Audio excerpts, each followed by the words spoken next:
Secrets of the Ancient World. Today's topic, the Battle of Gettysburg. Fourscore and 7 years ago, our forefathers brought forth on this continent a new nation, conceived in liberty, one dedicated to the proposition that all men are created equal. Hello, and welcome to tonight's edition of Secrets of the Ancient World. You are no doubt familiar with the words I have just spoken. But are you as familiar with the source of the words and why President Abraham Lincoln spoke them? It was to dedicate a new century to Gettysburg, Pennsylvania, the site of the Battle of Gettysburg, the bloodiest war in American history.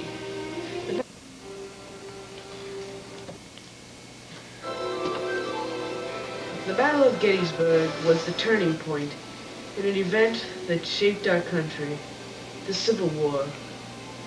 For you to better understand this dark blot in our nation's otherwise proud history, I invite you to come with me back to the Battle of Gettysburg.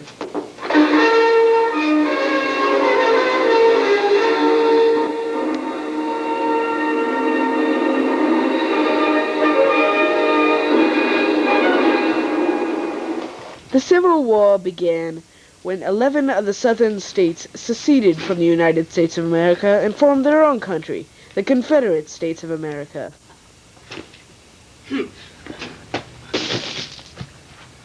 The Civil War began when 11 of the southern states seceded from the United States of America and formed their own country, the Confederate States of America.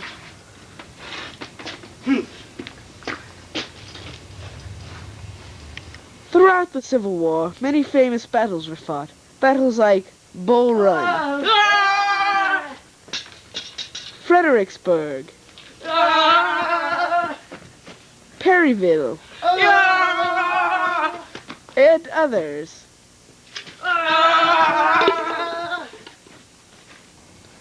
Throughout the war, President Lincoln had troubles finding a competent general. His latest, General Fighting Joe Hooker, had been horribly defeated at the Battle of Chancellorsville. Forward, men! Run, you Yankee, run! He was defeated by the brilliant Southern General Robert E. Lee. His replacement was General George E. Meade. Meanwhile, General Lee had decided to invade the North. If I win a decisive victory in the North, maybe it'll convince the United States to surrender. July 1st, 1863, the rebels were in a place called Gettysburg, Pennsylvania. The South had a severe lack of protective clothing, and at this point they were looking for shoes. And then the Union Army surprised them.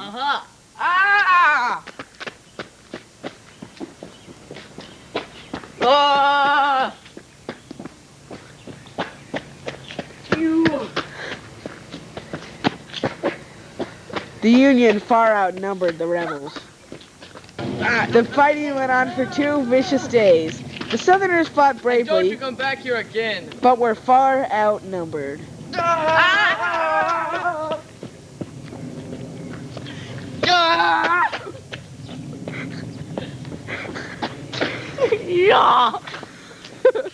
Let's do that. And two held a steep knoll called Little Round Top, from which they could repel any attack.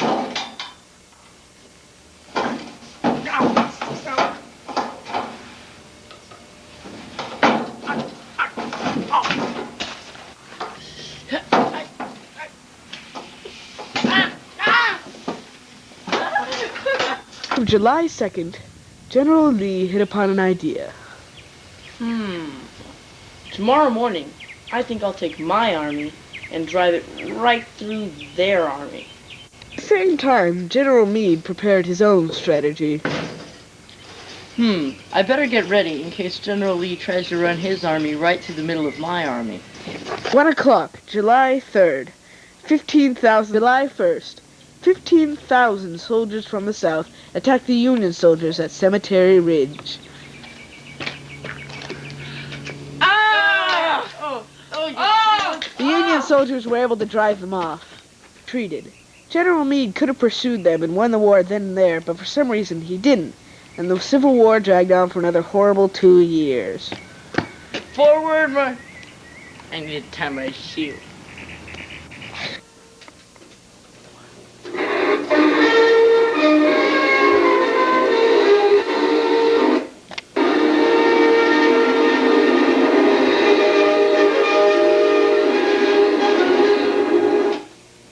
Hello, and welcome back to the present day and age.